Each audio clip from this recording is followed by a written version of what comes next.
Hello, and welcome to my 2021 wrap-up video. It's already January 16th, and I know this is going to take me a while to edit, so I don't know how late this is going to be, but pretty late, and whatever. I'm getting it done. I hope you're excited, because I'm excited. In this video, I'm going to go over my stats, and then for the year of 2021, my reading stats, and then my best books, my top 10 best books, plus some honorable mentions, and then my bottom 5 worst books, plus some honorable mentions. A lot of these books, to be fair, I don't super remember because I read a lot of books this year, and I'm going to timestamp everything, so if you're just, interested in the Negative Nelly bottom 5, skip there. I won't be offended, though I think it might be disappointing, because I didn't read very many, super bad books. Anyway, we'll get to it. Okay. I read 176 books. Is that correct? Yes, that's correct. 176 books in 2021. So that's pretty great. How did I read that much? The answer is audiobooks. It was 58,410 pages, which comes out to an average of 331.875 pages per book. So kind of average sized books. Maybe on the smaller side, maybe I had some small ones that brought that down. I didn't read a ton of really big books. So that's my average pages. My average rating was 3.95, which I think is pretty good. I read a lot of my most given rating. I guess I'll give you that chart right now. My rating breakdown. So I only started doing half stars about halfway through the year when I switched from Goodreads to Storygraph. So that's why the half stars are always smaller than the full stars. But this is my breakdown of my star ratings. You can see that my most given star rating was 4 stars, followed by 5 stars, followed by 3 stars. So a good reading year. I read a lot of books that I really liked. I read 33.52% LGBTQ plus books and 31.25% authors of color, which I feel like I could improve, but it's not bad, considering what gets published. I feel like that's probably, let me Google it. Oh my gosh. This is a long article that I'm not actually going to read, but I think it says that 85 to 95% of books published are written by white authors. So I'm doing better than the publishing industry. Now, are you ready to see some graphs? I've got graphs from both my personal reading spreadsheet, which if you want a video on how I do that, maybe I'll do it. I don't know. Graphs from my personal reading spreadsheet and then also from the story graph. And they're slightly different, just because things get categorized differently. So I guess I'll start with genre. This is my genre breakdown from my personal spreadsheet, and then this, I'll put it here, is the genre breakdown from the story graph. So I include fewer genres. Where is the genre? Oh, they didn't do a pie chart. Okay, so it's a different format, they have a different breakdown of the genres. Young adult is my biggest genre on Storygraph. I categorize that separately on my spreadsheet, followed by contemporary, followed by LGBTQ+, on Storygraph. So it's similar than fantasy and mystery. So it's similar breakdown, just they include different things. On my personal spreadsheet, the biggest is contemporary, and that includes literary fiction. So basically anything that's general fiction, literary fiction, contemporaries go in the contemporary category. I don't have a separate literary fiction category, so I think a lot of those contemporaries could be classed as literary fiction or general fiction. Followed by mystery thriller is my next biggest, followed by fantasy, and that includes magical realism.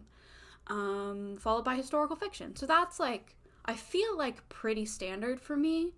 When I'm naming my favorite genres, I feel like I go for, I wouldn't say fantasy actually. I would say mystery, thriller, historical fiction, contemporary, literary fiction, probably I would say are my favorite genres. So that's that makes sense. I read some memoirs, I read some poetry, I read some horror, but I read some nonfiction. But my biggest, sci-fi dystopian is also a fairly big chunk. So there you go. There's my genre breakdown. I think that's pretty interesting. Next, for age group breakdown, which the Storygraph doesn't do because it has that as a genre, I read 53.4% adult books, 38.6% young adult books, 6.3% middle grade, and that tiny green slice is 1.7% children's books. Those were mostly American Girl books, if not all American Girl books. There's only 3 of them in that little green pie slice. So that, I think, is pretty reasonable. That rings true to me, that I read mostly adult, but I do read a lot of young adult as well. Format, 72.7% audiobooks. So that's like, I read a lot of audiobooks. I'm always listening to an audiobook, and that's how I read so many books this year. I read 128 audiobooks out of 176. Followed by physical, only 5.1% ebooks. Those are like the poetry I read on ebook.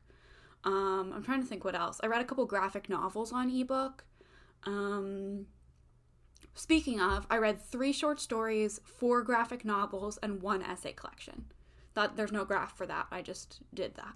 But I'm going to read more ebooks in 2022 because I just got a Kindle. The reason I don't read a lot of ebooks is because I don't like reading on my phone. Storygraph does a format breakdown, but it's completely inaccurate because I don't pay attention to the format when I'm adding my books to the Storygraph. Yeah, okay, I already showed you my rating breakdown. My gender breakdown for authors I think is kind of funny. I read 73.4% female authors, 23.7% male, 2.9% non-binary, and then not included in this chart is the 3 books that were by multiple authors. What else is on the Storygraph? Moods. So I'll show you my moods chart. The biggest moods are emotional, reflective, mysterious, dark, and adventurous. That seems true, and relates to my genres. Pace, mostly medium-paced books. I think most books are classed as medium-paced on the Storygraph. About 50% medium pace, and then fast and slow are about equal as well.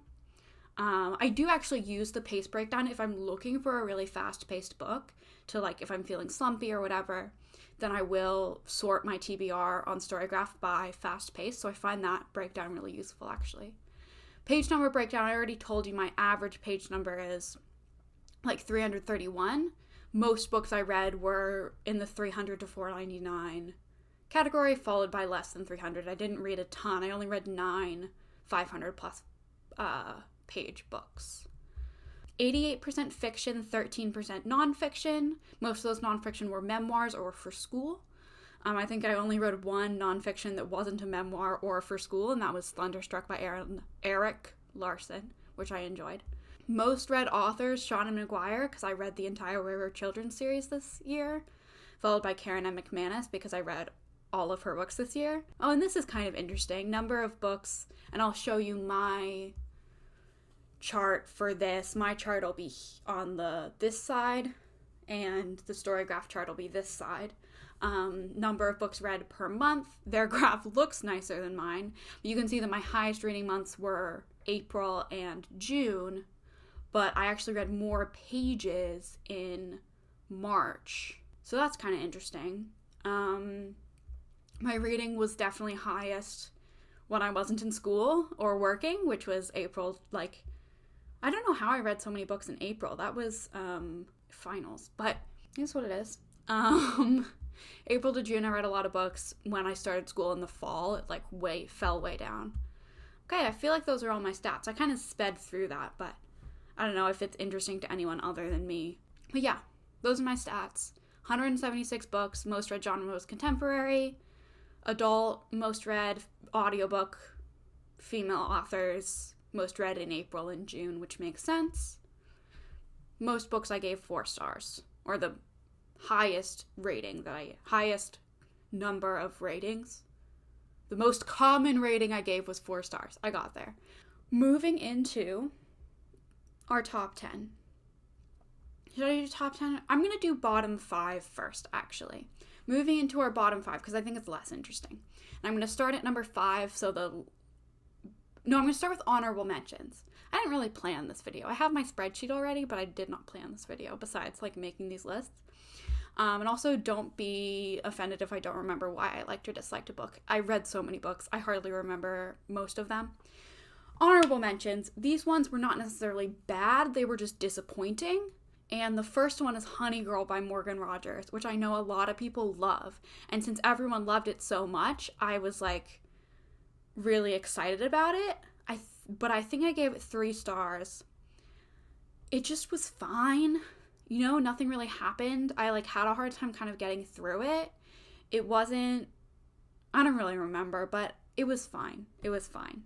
The next 2 are Wilder Girls by Rory Power and Sawkill Girls by Claire Legrand. I cannot remember which is which. They were, like, the same, and they were both disappointing. And then Sorrowland by Rivers Solomon. I had heard a booktuber, I don't remember who, raving about this book. And then I ended up giving it 2.5 stars. It was like, I don't know, I was expecting more culty stuff, because the culty stuff was interesting, but all of the, like, her being in the woods, and then, like, I don't know, the plot just was not it for me. And I didn't like the horror elements, and I like horror. I just didn't like them in this book. So yeah, those are my honorable mentions. That's all I just had 4.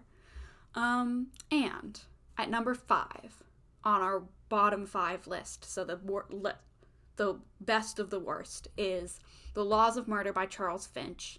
This book was it was boring, and it was very clearly written by a man. In, like, the first chapter, it was like she boobed boobily, you know?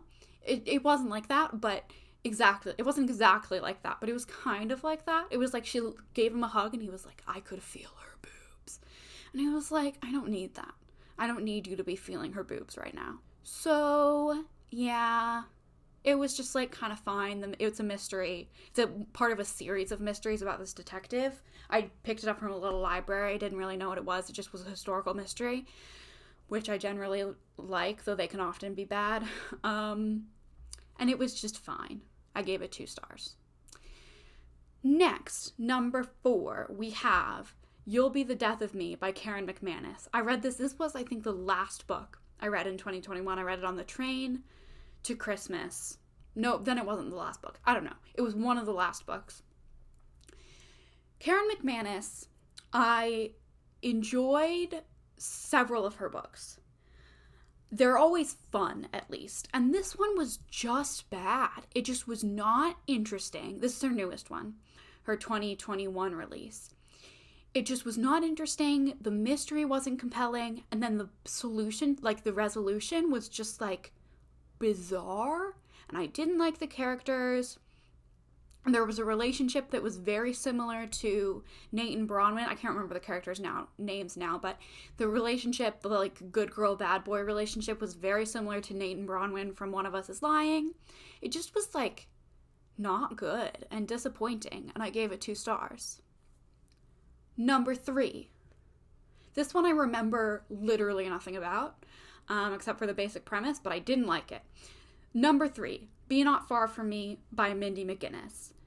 This, I wanted an audiobook to listen to in one day, so I was looking for, like, a 6 or 7 hour audiobook to, like, listen to in a couple hours. And it did that. I did listen to it all at once. It's about a girl who is in the woods, like, she's camping in the woods with her friends, and then she gets lost, and she ends up lost in the woods for, like, months, and she has to survive. And it was just boring. It was boring. I didn't like it. Nothing else to say because I do not remember. It was forgettable also, I guess. 2 stars. Number 2.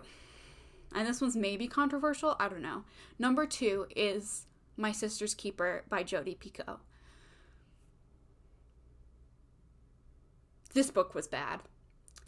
I gave it 2 stars, but honestly, in retrospect, probably one, like, if I had been giving half stars at that time, it would have been 1.5. It was like, no one communicated, and it was so frustrating, and it was like, literally, this would be solved in 3 seconds if you just talked to each other like adults. Like, if the adults talked to each other like adults, and if the adults included the children in those conversations, like respecting their autonomy, would have been resolved. And it was like there were twists, like it was a thriller, but then it was like there were thriller level twists, but they were supposed to tug on your heartstrings. It's supposed to be this deep emotional contemporary, and then it had these twists that were like written like it was a thriller, and it was like, this is supposed to like tear your heart out. And I was like, I just don't care, and I don't like it, and I don't want to be manipulated in this way. So yes, did not enjoy it. Maybe I know that people love Jodi Picoult, so Jodi Picoult. So maybe I'll give, oh my god, New York. Maybe I'll give more of her books a try, but I was not a fan of this one. And number 1, my worst book of the year, probably no one's heard of it. I got it at a used bookstore because I thought it seemed interesting. It's The Song of the Earth by Hugh Nissenson. So it's written, why I picked it up was because it's an unusual format. It was a multimedia, and it's written kind of like The Power is, sort of, in that it's like a history of the future. Like it's the future talking about history that hasn't happened yet, if that makes sense.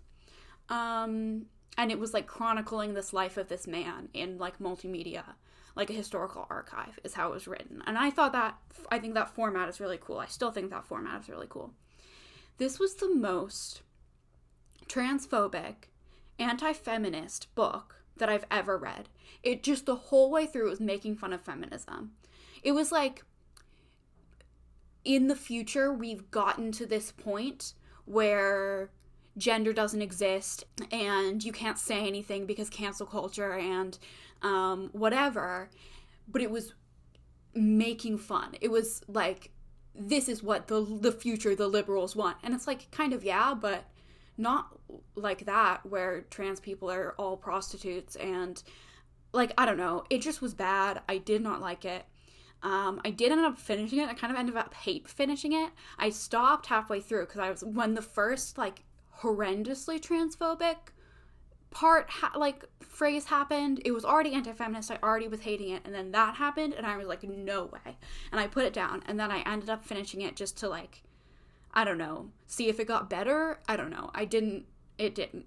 And then I ended up putting it in a little free library, and I wrote a note. I put a sticky note in the front that was like, warning, this book is transphobic and anti-feminist, would not recommend. Because I was like, I don't want another person to pick it up because it's a cool format, like unsuspecting, and then be blindsided by that. So I bet it's still in that little library. I'm sure it hasn't moved. It was like, when did I read this? I read it in June, and I like unhauled it, put it in a little library very soon after. It was bad. Didn't like it. So it was 1 star because it was really problematic. Those are my bottom 5. I've been filming for 20 minutes. Let's move into our top 10. More positive. Starting with honorable mentions. I have 2 honorable mentions, and they're both series that I didn't give all of the books 5 stars, but they were close enough, and the series was good enough as a whole that like deserved to be mentioned. I didn't want to put individual books from series on my top 10 because I felt like that would be weird.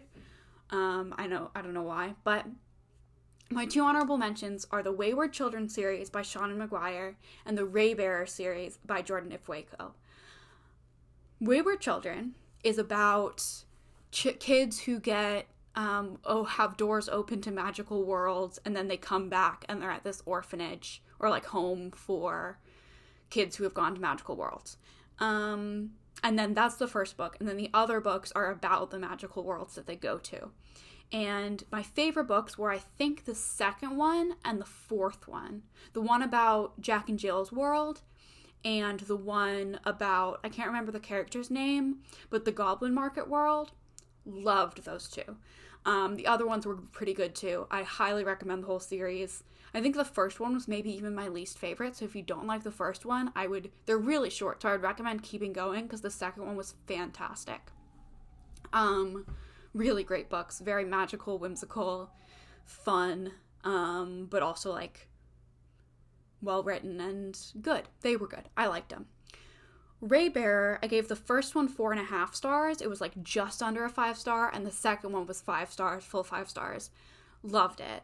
I loved this series. Thanks, Avery, for making me read it. It's about, what is it about? It's about a girl who, like a world in which there's like a king, and the king has a council, and the crown prince is like choosing his council, and there's like magic in the council, and he gets immune from death. I'm explaining this poorly. Just read it. It's good. It's like a West African inspired fantasy. It was good. It was really good. Great vibes. Very good world building. Fantastic characters. Loved it. Okay. On to my list. I feel like I've been talking really fast. Number 10. The worst of the best. It was still really good. These are all really great books. I read 176 books. It was hard to pare down this list. My number 10 on this list is Bunny by Mona Awad. Now, this book, I gave it 4 stars when I read it, but I have not stopped thinking about it, and I recommend it to everyone. Even though I don't think everyone would like it, I'm like, I love this book. Read it. It's so weird. It's like a dark academia vibe, in that it's set in this PhD program. I think a PhD program or a master's program, grad program for writers, a creative writing program. It's this one girl, our main character, and 3 or 4 other girls in her program, and they're basically a cult. They all call each other Bunny, and they are inseparable, and they're always like, oh, Bunny, I loved your story. I loved your story, Bunny. Oh my gosh, Bunny, that was so good. Oh my gosh, Bunny. Just like that. And she gets caught up in their culty thing, and they're into some creepy stuff. That's all I'm going to say. It's weird. It's really weird, but it's really good. I really enjoyed it. Number 9 is The Family... Ooh, I shook my camera. Is The Family Upstairs by Lisa Jewell. It's a thriller. I thought it was fantastic. It's creepy. What is it about? It's about, I think the premise, I read so many books this year. I read a lot of thrillers. The premise is that, I should have done research for this video, reminding myself what the plots of these books are. I just remember I loved it. But basically there's a house, a like old house, and one time, the police get an anonymous tip to go check it out, and there's 3 decomposing bodies, or 4, of adults, and they've been decomposing for like weeks, and then there's a crib with a baby in it with a fresh diaper. So, and there's like cult stuff going on. It follows a couple different characters who you don't really know who they are and how they're related to the story until the end, or until later on, so I'm not going to tell you who they are, but it was really well done. It was thrilling. It was good. It was good. I really liked it. Thought it was great. Family Upstairs by Lisa Jewell. Number 8. Number 8 is Beartown by Frederick Bachman. Frederick Bachman. Beartown by Frederick Bachman. Actually, the others, I think all of the others on this list I read via audio, but this one I read physically. I have it read right here. I got it in a little free library. I was so excited to see it. I actually was like, we were like kind of driving by, and I don't know, and I was like, stop the car, I have to get that book, or something. I don't remember. Frederick Bachman is hit or miss for me, because I didn't like Anxious People, and I feel like some of his other books are maybe going to be too tugging on the heartstrings for me. I've only read this one in Anxious People, but this one was really good. And it was weird because the first half is just about a hockey team and about this town that loves hockey, and I am not a sports gal.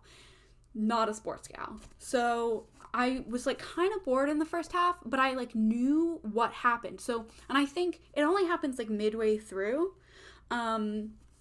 but it is on the back of the book, and I think it's important to know going in, it's about a sexual assault that happens one of these hockey players, but you don't know which hockey player it is that does this, and you don't know who the victim is. So you're meeting all these characters and exploring this town that's really centered around the hockey team, and you know that this is going to happen, but you don't know who does it, and you don't know to whom, and you just get attached to all these characters, and then this thing happens, and it's about the aftermath. It made me cry. I put it on this list because it made me cry. I thought it was really well done.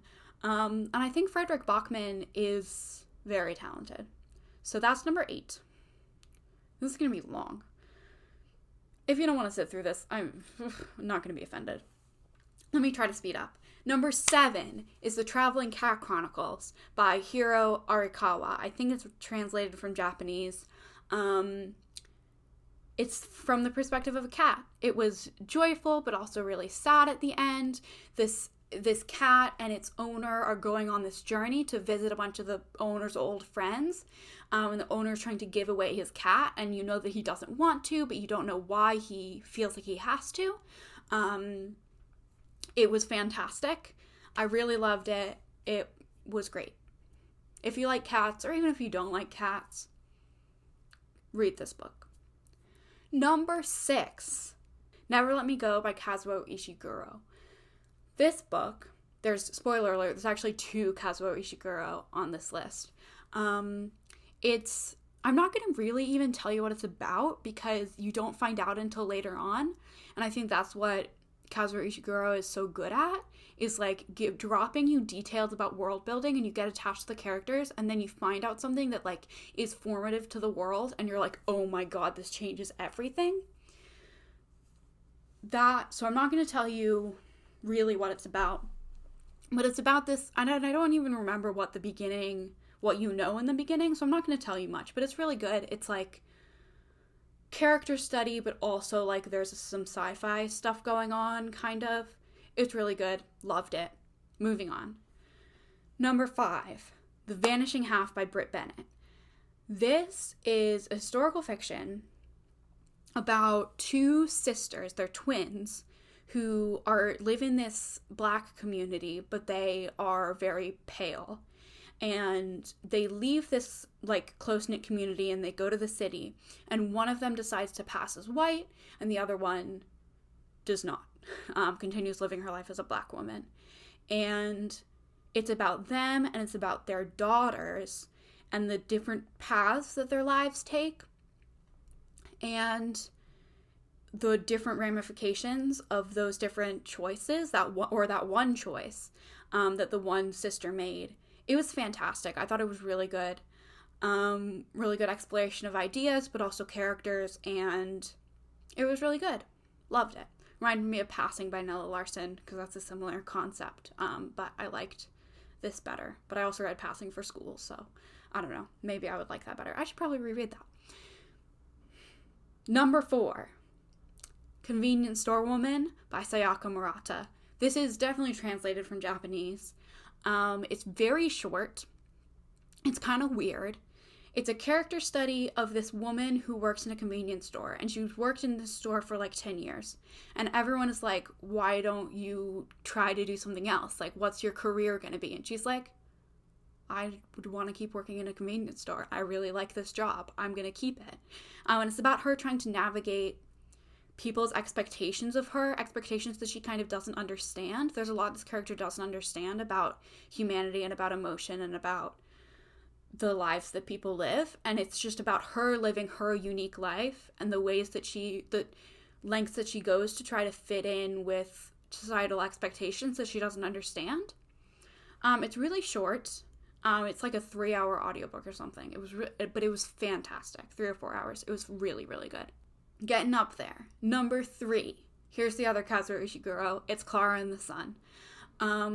This book was phenomenal. It's told from the perspective of an AI, or it's called an AF, an artificial friend.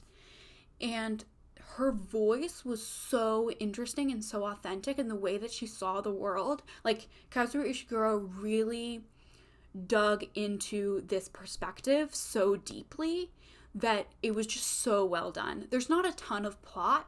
But it was just really interesting and makes you think a lot about AI and what humanity is, where the lines between humanity and machine are, and how you treat machines. And it also was just fun to be in this character's head. Fun and sad and interesting to be in this character's head. So I highly recommend it. Number 2 is Malibu Rising by Taylor Jenkins Reid. I loved this book. I know that it's kind of controversial. A lot of people don't like it as much as her others, but I really did. It's dual timeline, and it's about these siblings who are like their parents are famous. Some of them are famous. They live in Malibu, and on the beach, and they're throwing this big party that they throw every year. And so it's about them getting ready for the party and what happens at the party. And then it's also about their parents and what happened in the past. And their parents' storyline really, got to me. And I really felt very attached to two of the two sisters. I felt, of the daughters. I felt really attached to both of them. I really liked both of their storylines. I just thought it was really good. I thought it was really well done. I thought it was interesting and exciting. And I know people, I can see people's complaints, but I disagree. So read it. Loved it. Lastly, it's been 35 minutes. We are here at my favorite book of 2021, and it is The Housekeeper and the Professor by, what's his name? Yoko Ogawa. I knew that. The Housekeeper and the Professor by Yoko Ogawa. This is also translated from Japanese, so clearly I love books translated from Japanese.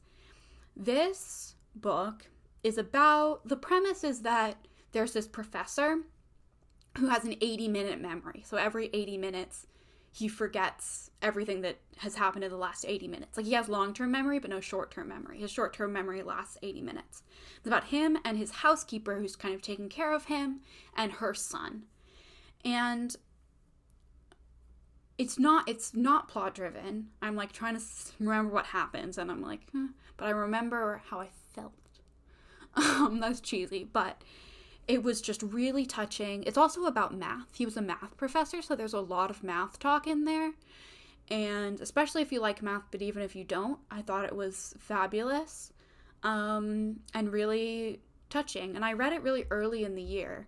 I remember sitting in my old apartment. So I read it in February, and it just was phenomenal. Really touching, really interesting.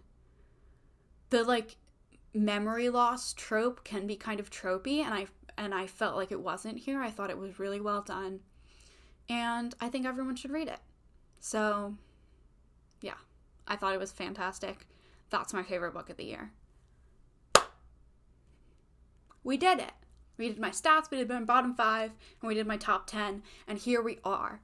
I hope you enjoyed this video. Let me know in the comments if you have read or want to read any of the books I mentioned, or if you have any thoughts. I'm super excited to keep reading in 2022, and I hope you have a fantastic day. Bye.